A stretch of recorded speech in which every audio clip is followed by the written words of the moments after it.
Praise the lord. ప్రభువును మన రక్షకుడైన యేసుక్రీస్తు నామములో మీ అందరికీ వందనములు తెలియజేస్తూ ఉన్నాను. ప్రియమైన దేవుని బిడ్డలారా, ఈరోజు దేవుని వాక్యమును మనం చదువుకుందాము. సామెతల గ్రంథము 11వ అధ్యాయము 14వ వచనం. నాయకులు లేని జనులు చనిపోదురు, ఆలోచనకర్తలు అనేకులుండుట రక్షణకరము.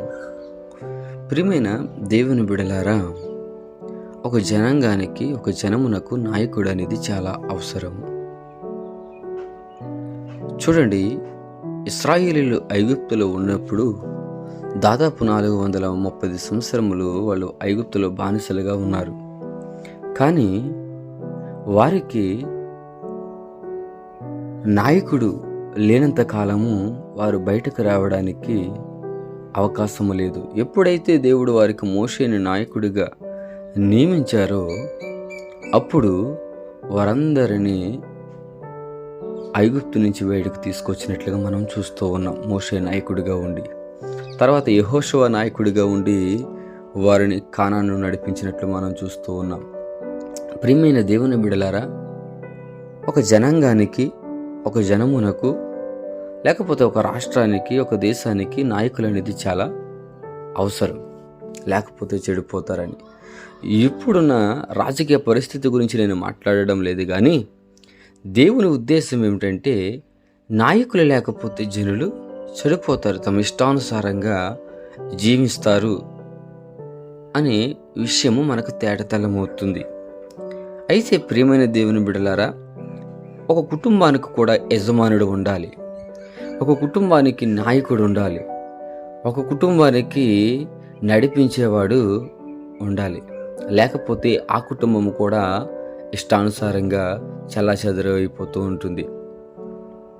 ఎందుకంటే పిల్లలు ఒక సైడ్ నడుస్తూ ఉంటారు, తల్లి ఒక సైడ్ నడుస్తూ ఉంటుంది, తండ్రి ఒక సైడ్ నడుస్తూ ఉంటాడు.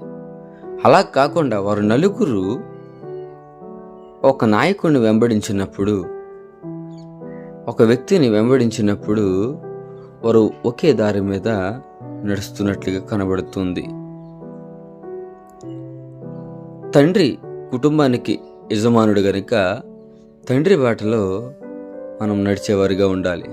అయ్యో, మా నాన్నగారు చెడు అలవాట్లకు బానిసయ్యారండి, ఇప్పుడు మేమేం చేయాలంటే మిమ్మల్ని కూడా బానిసలు అవ్వమని కాదు నేను చెప్పేది. మంచి మార్గంలో నాయకుడు ఎప్పుడు కూడా మంచిని ప్రోత్సహించే వ్యక్తిగా ఉండాలి, మంచి మార్గంలో నడిపించేవాడిగా ఉండాలి. ఆయన్ని నాయకుడు అంటారు. మోషే అంత మంచి నాయకుడు అవడానికి కారణం ఏమిటంటే ఇశ్రాయేలు ప్రజలను బానిసత్వం నుండి విడిపించాడు. కాబట్టి ప్రియమైన దేవుని బిడ్డలారా, బానిసత్వంలోకి గెంటేసేవాడు కాదు నాయకుడు అంటే, బానిసత్వం నుండి విడిపించేవాడు నాయకుడు. కనుక కుటుంబానికి తండ్రి ఆ స్థానాన్ని నిర్వర్తించాలి. రెండో విషయాన్ని మీకు తెలియజేస్తున్నాను. మరి మా యజమానుడు లేరు, మరి మా పరిస్థితి ఏంటి అని మీరు అనొచ్చు. అందుకే పౌలు గారు అంటారు, దాసులు యజమానుడికి లోబడాలి, మరి యజమానుడైతే దేవునికి లోబడాలి అని చెప్తున్నారు. అంటే ప్రియమైన దేవుని బిడ్డలారా, ప్రతి ఒక్కరు ఎవరికి లోబడాలంటే దేవుణ్ణి నాయకుడిగా చేసుకుండి దేవుడిని వెంబడించేవారుగా ఉండాలి. ఇటు కుటుంబ పెద్ద అయినా, తండ్రి అయినా, పిల్లలైనా, మొత్తం అందరూ కూడా ఎవరికి లోబడాలంటే దేవునికి లోబడాలి. అంత మాత్రమే కాకుండా కుటుంబానికి పెద్దగా ఉన్నటువంటి యజమాని, తల్లి అయితే తల్లి, తండ్రి అయితే తండ్రి, వారికి లోబడి నడవాలి. అప్పుడు మన భవిష్యత్తు, మన పిల్లల భవిష్యత్తు ఆశీర్వాదకరంగా ఉంటుంది. ఒక సంఘంలో, అంటే క్రైస్తవ సమాజంలో, సంఘములో సేవకునికి లోబడాలి. ఎందుకంటే సంఘానికి నాయకుడిగా సేవకుడు ఉంటున్నాడు కాబట్టి, లీడర్గా సేవకునికి మనము లోబడాలి.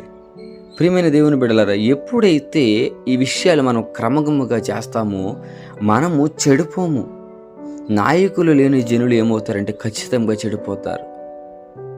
నీకు నాయకుడిగా మొదట దేవుడు ఉండాలి, నీ కుటుంబంలో నీ తల్లి లేక నీ తండ్రి ఉండాలి, సంఘములో దేవుని సేవకుడై ఉండాలి నీకు నాయకుడిగా. వేరే వాళ్ళని మనం నాయకులుగా పెట్టుకున్నామనుకోండి, మనము అంటే నాశనమునకు వైదొలిగిపోయేవారిగా మనం కనబడతామనే విషయాన్ని మీకు తేటతెల్లగా నేను తెలియజేస్తున్నాను. కనుక ప్రియమైన దేవుని బిడ్డలారా, ఈరోజు నీ నాయకుడు ఎవరు? నిన్ను నడిపించేది ఎవరు? మనుషులు నిన్ను నడిపిస్తున్నారా? దేవుడు నిన్ను నడిపిస్తున్నాడా? నీ తల్లిదండ్రులు నిన్ను నడిపిస్తున్నారా? నీ స్నేహితులు నిన్ను నడిపిస్తున్నారా? నీ ఆత్మీయ నాయకులు నిన్ను నడిపిస్తున్నారా? లోకానుసారమైనటువంటి నాయకులు నిన్ను నడిపిస్తున్నారా? ఒకసారి ఆలోచన చేయండి ప్రియ సహోదరి సహోదరుడా. ప్రార్థన చేద్దాం. పరిశుద్ధుడా, నీకే స్తోత్రాలు నాయన. ఈ వాక్యం వింటున్న ప్రియ బిడ్డని, సహోదరుని కూడా మీరు దీవించండి.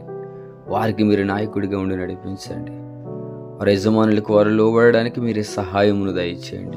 విశేషముగా సంఘంలో దేవుని సేవకునికి లోబడాలనే ఆలోచన కూడా నీ బిడ్డలకు తెలియచేయండి. ప్రతి విషయంలో మీరు మెల్లి చేయండి. చెడు మార్గం నుంచి నీ బిడ్డలను ప్రభువా మంచి మార్గానికి నడిపించమని నజరేయుడైన యేసుక్రీస్తు నామములో అడిగి వేడుకుంటున్నాం పరమ తండ్రి. Amen. God bless you all.